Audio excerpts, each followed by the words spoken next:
नमस्कार विद्यार्थियों, आज हम क्लास 12th की पॉलिटिकल साइंस की क्लास ले रहे हैं और पॉलिटिकल क्लास के जो दो भाग है उसमें भाग ब चल रहा था अपना, और भाग ब की इकाई 2 हो गई थी। इकाई 2 में 4 पार्ट थे, वो कंप्लीट हो गए थे। अब आज अपन स्टार्ट कर रहे हैं, वो कर रहे हैं आपके इकाई 4। इकाई 4 स्टार्ट कर रहे हैं, यानी आपको ये इसलिए बता रहा हूँ क्योंकि आप किताब देखकर कौन सा पार्ट कहाँ मिले आपको इसलिए है। यानी आपके पॉलिटिकल साइंस के 2 भाग है, ए और ब। दूसरा भाग है अपने ब भाग, उसकी दूसरी इकाई मैंने पढ़ा दी आपको। अब अपने यहाँ पर चौथी इकाई ले रहे हैं। चौथी इकाई का पहला पार्ट स्टार्ट कर रहा हूँ मैं यहाँ पर, पार्ट नंबर 1। यानी चौथी इकाई है भाग ब की। तो पहला पार्ट है, पहले पार्ट का जो नाम है उसमें मुख्य बिंदु है वो पढ़ेंगे अपन विदेश नीति, भारत की विदेश नीति। यानी इस अध्याय में अपन पढ़ेंगे भारत की विदेश नीति की प्रमुख विशेषताएं और गुट निरपेक्षता। पाठ का नाम है भारत की विदेश नीति की प्रमुख विशेषताएं और गुट निरपेक्षता। अब यहाँ पर जो अपन टॉपिक स्टार्ट कर रहे हैं वो है विदेश नीति। अब इसका अर्थ अपन देखें कि साहब विदेश नीति किसे कहते हैं। पहले अपन देखें साहब विदेश नीति किसे कहा जाता है। तो विदेश नीति का मतलब देखो, पहले आप इसका अर्थ देखो, नीति का अर्थ, फिर विदेश नीति का अर्थ आपके अच्छी तरह समझ में आ जाएगा। विदेश नीति और नीति में विदेश जोड़ दो तो विदेश नीति हो जाएगी। नीति का मतलब क्या होता है, एक तरह से एक भावार्थ बता रहा हूं मैं यहाँ पर आपको, कि व्यक्ति या संस्था या देश के द्वारा कार्य करने के तरीके को और व्यवहार को अपन नीति कहते हैं। कार्य करने का तरीका और व्यवहार कैसा है उसको अपन क्या कहते हैं, विदेश नीति कहते हैं। क्या कहते हैं, विदेश नीति कहते हैं। लाइट खराब क्यों आ रही है। अब देखो विदेश नीति किसे कहते हैं। तो देखो यहां पर, यानी भारत सरकार द्वारा दूसरे देशों के साथ कार्य करने का तरीका किस प्रकार से रहेगा, दूसरे देशों के साथ किस प्रकार से वो व्यवहार करेगा, उसको अपन कहेंगे विदेश नीति। क्या कहेंगे, विदेश नीति। यानी इसका अर्थ देखो, भारत विश्व के विभिन्न देशों के साथ किस प्रकार से व्यवहार करेगा, किस प्रकार से कार्य करेगा, किस प्रकार से वो संबंध स्थापित करेगा, उसको अपन कहते हैं विदेश नीति, है ना। तो अब देखो यहां पर, अब विदेश नीति का मतलब यह है, बताया मैंने अभी आपको। अब 1947 से पहले भारत आजाद नहीं था। 1947 से पहले भारत आजाद नहीं था, तो उस समय क्या, उससे पहले के अपने विदेश नीति को कोई अध्ययन नहीं करेंगे। मैंने आपको पॉलिटिकल साइंस स्टार्ट की, उस समय आपको 4 चीज़ें बताई थी कि सब किसी भी राज्य के लिए 4 चीज़ें आवश्यक होती हैं: भूमि, जनसंख्या, सरकार और संप्रभुता। ये चारों चीज़ें होगी तभी कोई राज्य या पॉलिटिकल साइंस में कहेंगे देश बनेगा। तो 1947 से पहले भारत गुलाम देश था, तो उससे पहले विदेश नीति का कोई अर्थ नहीं था। तो 1947 के बाद जब भारत आज़ाद हुआ तो भारत ने दूसरे देशों के साथ किस प्रकार संबंध स्थापित किए, उसको अपन यहाँ पर अध्ययन करेंगे। तो विदेश नीति का अर्थ क्या है, मैंने अभी बताया आपको। पाठ का नाम बताया कि सब इस पाठ में आप क्या अध्ययन करोगे कि साहब विदेश नीति की विशेषताएं और गुट निरपेक्षता। तो विदेश नीति का अर्थ यह है। अब देखो यहाँ पर मैंने आपको इकाई 2 में एक चीज पढ़ाई थी, सरकार का अंग पढ़ाया था, सरकार के विभिन्न पदों का बारे में बताया था। उसमें एक प्रधानमंत्री पद बताया था मैंने आपको, और मैंने कहा था प्रधानमंत्री विदेश नीति का निर्माता होता है। मैंने उसमें कार्य बताया था, प्रधानमंत्री विदेश नीति का निर्माता होता है। इस दृष्टि से तात्कालिक प्रधानमंत्री है उस समय के जो प्रधानमंत्री हैं पंडित जवाहरलाल नेहरू, उनको भारतीय विदेश नीति का निर्माता भी कह सकते हैं, क्यों? उनके विचारों का प्रभाव भारतीय विदेश नीति पर पड़ा। तो यहाँ पर अपन भारतीय विदेश नीति की विशेषताएं पढ़ेंगे। तो सबसे पहली विशेषता आती है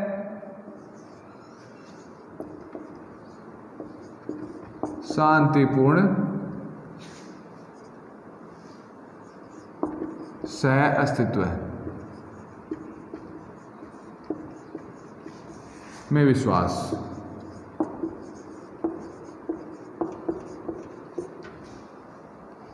पहला तत्व आता है शांतिपूर्ण सह अस्तित्व में विश्वास। भारतीय विदेश नीति का प्रमुख तत्व पढ़ रहे हैं अपन। विदेश नीति का अर्थ आप समझ गए होंगे किसे कहते हैं अपन। अब पहला तत्व पढ़ेंगे कि साहब विदेश नीति के प्रमुख विशेषता है। तो पहला पॉइंट आता है शांतिपूर्ण सह अस्तित्व है। अब देखो इसका अर्थ क्या है कि भारतीय विदेश नीति का प्रमुख तत्व, इसका अर्थ क्या है? तो भारत वैदिक काल से भारतीय सभ्यता और संस्कृति की प्रमुख विशेषता रही है, जिसका आपने एक वाक्य लिख रहा हूं मैं यहां पर, जीवो और जीने दो।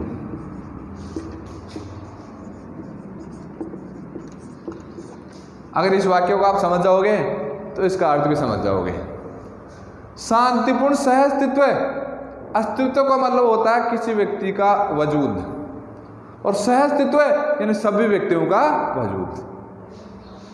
और शांतिपूर्ण तरीके से यानी इसका मतलब क्या हुआ कि भारतीय विदेश नीति की प्रमुख विशेषता है कि भारत खुद का विकास करेगा और दूसरे देशों के विकास में सहयोग प्रदान करेगा और उनके विकास के मार्ग में बाधा नहीं बनेगा। भारतीय विदेश नीति का प्रमुख तत्व है जियो और जीने दो। इसका मतलब है खुद भी जियो, खुद का विकास करो, दूसरे विकास में बाधा न बने। तो भारतीय विदेश नीति का प्रमुख तत्व है कि भारत किसी भी देश के विकास में मार्ग में बाधा नहीं बनेगा, ना दूसरे देश के आंतरिक मामलों में हस्तक्षेप करेगा, और खुद के विकास के साथ साथ पड़ोसी देश हैं, विभिन्न देश हैं, उनके विकास में सहयोग प्रदान करता रहेगा। तो ये पहली विशेषता है, क्या है? शांतिपूर्ण सह अस्तित्व है। इसका मतलब है कि साहब भारत अपने विकास के और प्रयास करेगा, अपने देश का विकास करेगा, साथ साथ में दूसरे देशों के विकास के मार्ग में बाधा भी नहीं बनेगा और उनमें सहयोग प्रदान करेगा। यानी इसका मतलब क्या हुआ? जियो और जीने दो, यानी साथ साथ विकास करने की प्रक्रिया, सबको साथ लेकर चलने की नीति भारतीय विदेश नीति की मुख्य रूप से रही है। दूसरा आता है, दूसरी विदेश नीति का तत्व क्या आ रहा है?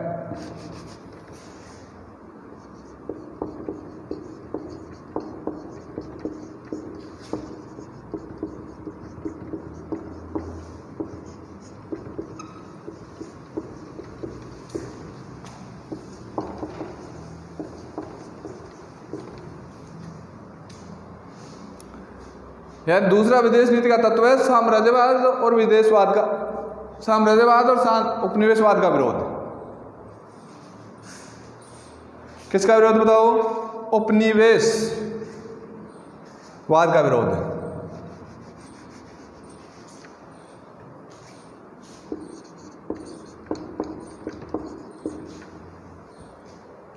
यानी जैसे मैंने अभी बताया आपको, भारत आज़ाद हुआ कब? 1947 में। भारत आज़ाद हुआ कब बताओ? 1947 में। अब एक जानकारी आपके पास होगी कि द्वितीय महायुद्ध के बाद स्वतंत्र होने वाला पहला देश भारत था। द्वितीय महायुद्ध के बाद स्वतंत्र होने वाला पहला देश भारत था। और देखो, उपनिवेशवाद का विरोध, इसका मतलब क्या? भारत सैकड़ों सालों तक अंग्रेजों का उपनिवेश रहा है, गुलाम रहा है। उपनिवेशवाद का मतलब ये है क्या? गुलामी है साहब। दूसरे देश द्वारा, किसी देश द्वारा जब दूसरे देश को गुलाम बना लिया जाता तो उस देश को, उस देश का उपनिवेश कहते हैं। तो भारत जिस पीड़ा को भोगता रहा सालों तक, तो आज़ाद होने के बाद विश्व के विभिन्न देशों की जो गुलामी है, उनके चल रहे आंदोलन हैं और उपनिवेशवाद जैसी विकराल समस्या, उसका भारत ने खुलकर विरोध किया और दूसरे देशों की आज़ादी का सपोर्ट किया। तो उपनिवेशवाद का मतलब क्या हुआ कि साहब एक शक्तिशाली देश जब किस कमज़ोर या गरीब देश को अपना गुलाम बना लेता तो वो उस देश का उपनिवेश हो जाता है, जिस प्रकार ब्रिटेन का उपनिवेश था भारत। तो भारत ने आज़ाद होने के बाद जो कई व्यक्ति ऐसे होते हैं, कई देश ऐसे होते हैं, अपना खुद का लाभ हो गया तो दूसरी तरफ ध्यान देना बंद कर देते हैं। तो भारत 1947 में आज़ाद हो गया, तो भारत से इससे छुटकारा पा लिया।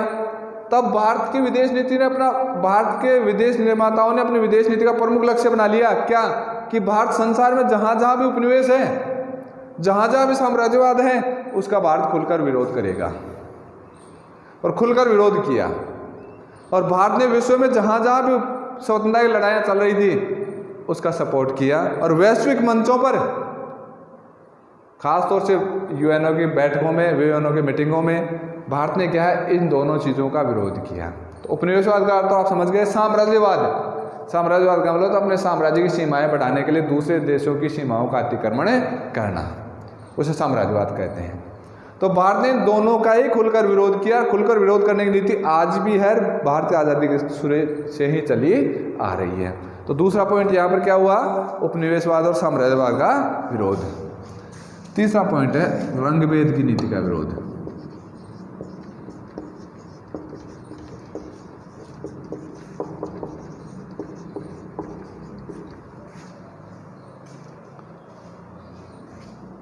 रंगभेद क्या होता है? रंगभेद का मतलब होता है कि साहब गोरे और काले के आधार पर जो व्यक्ति का वर्ण होता है, रंग होता है, और रंग दो प्रकार के मुख्य रूप से होते हैं, श्वेत और अश्वेत। कौन से? श्वेत और अश्वेत। तो जब श्वेत और अश्वेत के आधार पर जब भेदभाव होता है तो उसे रंगभेद की नीति कहते हैं। उसे क्या कहते हैं? रंगभेद की नीति कहते हैं। और विश्व में विभिन्न देशों में रंगभेद की नीति चली आ रही थी। तो भारत ने जहाँ जहाँ भी आज़ाद होने के बाद जहाँ जहाँ भी रंगभेद की नीति चली आ रही थी उसका विरोध किया साहब। जैसे दक्षिण अफ्रीका में काफ़ी लंबे समय तक चली, और भारत जैसे देशों के प्रयासों से 1990 में जाकर इस संसार से क्या रंगभेद की नीति समाप्त हुई। और आज भी विश्व के विभिन्न देशों में ये समस्या बनी हुई है। जैसे आपने अखबारों में पढ़ा होगा, पिछले कुछ समय में अमेरिका में विरोध चल रहा है। एक व्यक्ति की हत्या के बाद काफ़ी बवंडर उठा था। वो किसका था? रंगभेद का ही था। तो रंगभेद की नीति का मतलब संसार में देखो, भारत ने लक्ष्य क्या बनाया कि भारत जहाँ विश्व में जहाँ पर भी रंग के आधार पर भेदभाव होगा भारत उसका विरोध करेगा, और भारत ने विरोध किया भी। और आपको पता हो तो गांधी जी 1893 में दक्षिण अफ्रीका गए थे, और वहाँ जाकर खुलकर उन्होंने रंगभेद की नीति का विरोध किया था। और दक्षिण अफ्रीका के जो स्वतंत्रता सेनानी मान लो या रंगभेद की नीति के खिलाफ आंदोलनकारी मान लो, उनका नाम था नेल्सन मंडेला। वो गांधी जी को अपना आध्यात्मिक गुरु मानते थे, और उनके प्रयासों से 1990 में रंगभेद की नीति समाप्त हुई। कहाँ पर बताओ? दक्षिण अफ्रीका में। अब आता है चौथा पॉइंट, वो आता है अंतर्राष्ट्रीय संस्थाओं का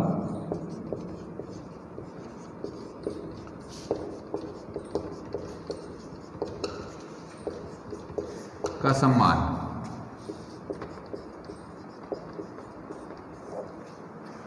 अंतर्राष्ट्रीय संस्थाओं का सम्मान,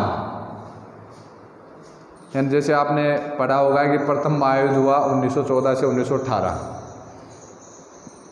उसके बाद एक अंतर्राष्ट्रीय संस्था बनी थी, उसका नाम था राष्ट्र संघ।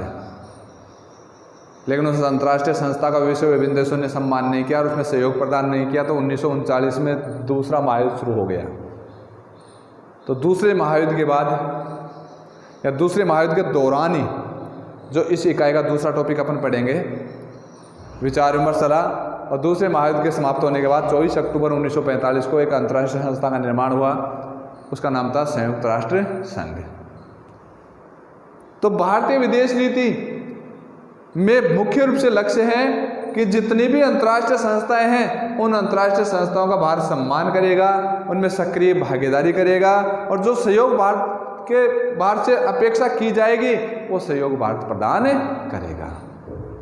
चाहे यूएनओ हो, चाहे WHO हो, यूएनओ की आंतरिक संस्थाएं हैं जैसे यूनिसेफ है, यूनेस्को है, WHO है ना, इन सब का भारत सम्मान करेगा। और सम्मान करने के साथ साथ भारत से जितनी भी ये संस्थाएं अपेक्षा करेगी सहयोग प्रदान करेगा। सम्मान का मतलब तो उनको आदर देना, और सम्मान से सब कुछ नहीं होता। अंतर्राष्ट्रीय संस्थाएं चलती है कब, जब क्या सभी देश उसमें सहयोग प्रदान करें। जैसे WHO का मुद्दा खूब चल रहा है इस समय, क्यों, एक महामारी चल रही है और अंतर्राष्ट्रीय स्वास्थ्य संगठन जिसको WHO कहते हैं, तो विश्व के विभिन्न देश उसको सहयोग प्रदान करने में लगे हुए हैं। तो भारत भी उसको खुलकर सपोर्ट कर रहा है। तो देखो यहाँ पर भारतीय विदेश नीति निर्माताओं ने लक्ष्य रखा है कि भारत जो अंतर्राष्ट्रीय संस्थाएं हैं, और आपको जानकारी होगी यूएनओ का जब निर्माण हुआ था तो उसके संस्थापक देश थे 51, उसमें भारत भी एक था। 51 देश संस्थापक थे, उसमें भारत भी एक था। तो इस प्रकार देखो यहाँ पर यह भारतीय संस्थाओं का, भारतीय विदेश नीति का प्रमुख लक्ष्य है कि भारत अंतर्राष्ट्रीय संस्थाओं का सम्मान करेगा, आदर करेगा और उसे भरपूर सहयोग प्रदान करेगा। तो ये विदेश नीति का लक्ष्य है। फिर आता देखो आगे 5वां पॉइंट आता है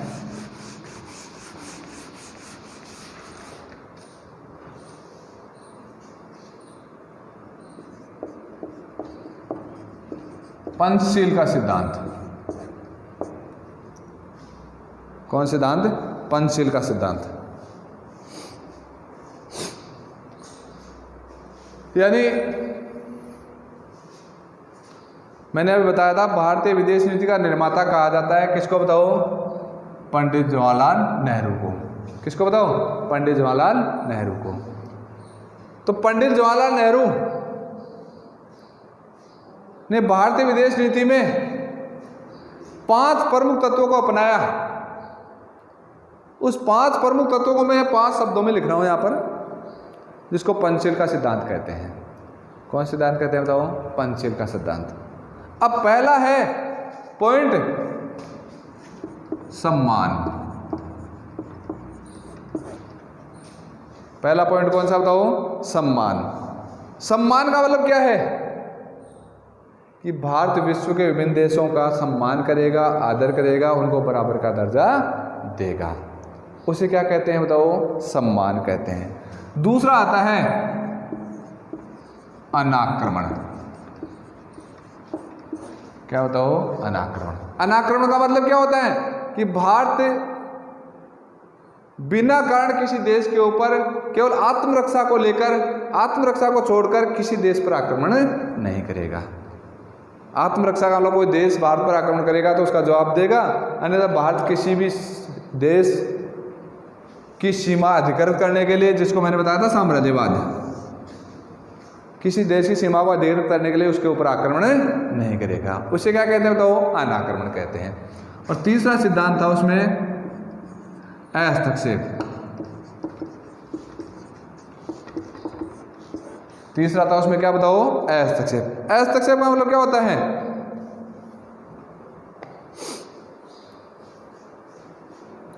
यानी भारत किसी भी देश के आंतरिक मामलों में हस्तक्षेप नहीं करेगा। भारत किसी भी देश के आंतरिक मामलों में क्या नहीं करेगा बताओ? हस्तक्षेप नहीं करेगा। उसे क्या कहते हैं? हस्तक्षेप कहते हैं। चौथा आता है समानता, और 5वां आता है सहअस्तित्व है।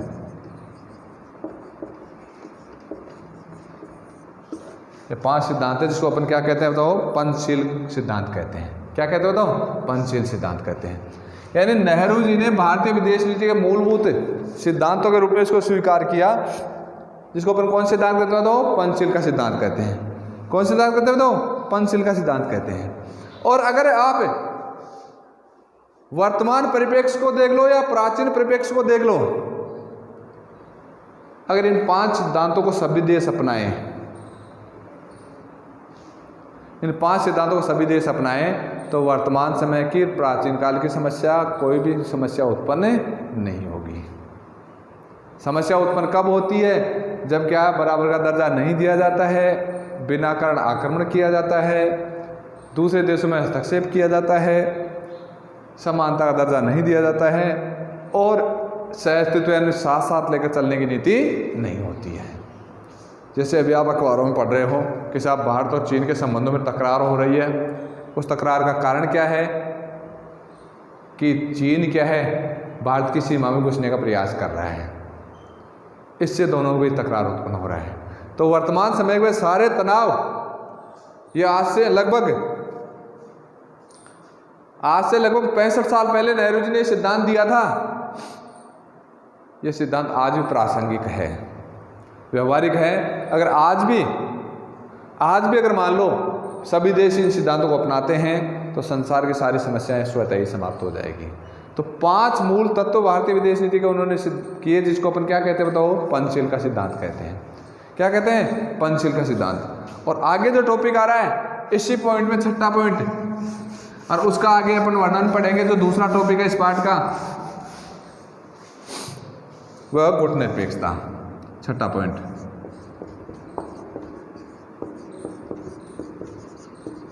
छठा पॉइंट है गुट निरपेक्षता।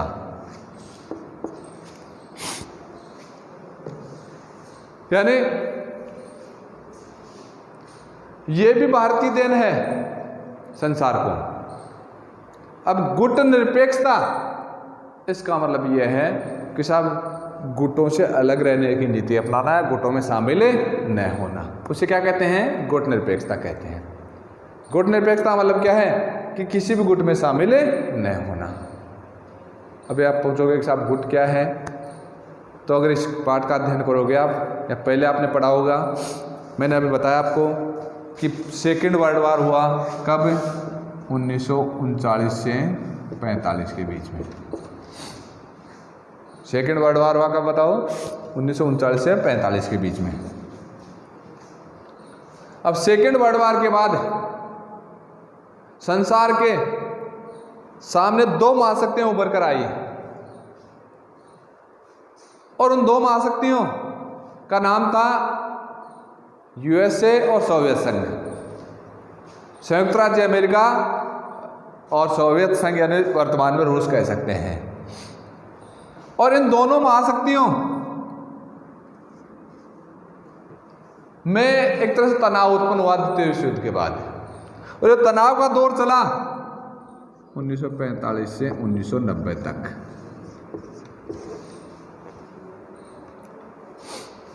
और जिसको आप आगे पढ़ोगे कि इस दौर को शीत युद्ध का दौर कहते हैं। तो इसका मतलब क्या हुआ कि प्रथम महायुद्ध के बाद, द्वितीय महायुद्ध के बाद संसार में 2 गुट बन गए साहब। संसार में कितने गुट बन गए? 2। एक तो था जिसको पूंजीवादी गुट कह सकते हैं, जिसका नेतृत्व कर रहा था संयुक्त राज्य अमेरिका। एक था साम्यवादी गुट कह सकते हैं, जिसका नेतृत्व कर रहा था सोवियत संघ। यानी युद्ध बंद हो गया लेकिन गुटबाजी समाप्त नहीं हुई, और संसार के विभिन्न देश उन दोनों गुटों में शामिल होते चले गए। अब भारत जब आजाद हुआ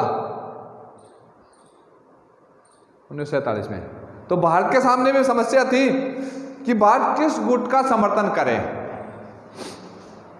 तो भारत की तात्कालिक जो सरकार थी, शासक थे, उन्होंने विचार विमर्श किया कि अगर किसी एक गुट में शामिल होगा भारत, तो दूसरे गुट से दुश्मनी या वैर मोल लिया जाएगा, और एक गुट में शामिल होगा तो दूसरे गुट का सपोर्ट उसको प्राप्त नहीं होगा। इसलिए भारत ने अपनी विदेश नीति का प्रमुख बना लिया कि हम किसी भी गुट में शामिल नहीं होंगे, किसी भी गुट में शामिल नहीं होंगे। इसका डिटेल से अर्थ अगले क्लास में पढ़ाएंगे अपन, गुट निरपेक्षता क्या है। यहाँ पर मैंने आपको विदेश नीति के तत्व विशेषताएं बता रहे तो उसमें बता रहा हूँ। गुट निरपेक्षता का अर्थ क्या है कि साहब भारत ने उस समय विदेश नीति का प्रमुख लक्ष्य बना लिया कि साहब भारत को किसी भी गुट में शामिल नहीं होना है, और भारत ने इस नीति का अनुसरण किया। और अनुसरण ही नहीं किया, इस नीति का सपोर्ट के लिए विभिन्न देशों को एक भी किया। और उस समय 3 प्रमुख व्यक्ति थे, नेहरू, नासिर, टीटो।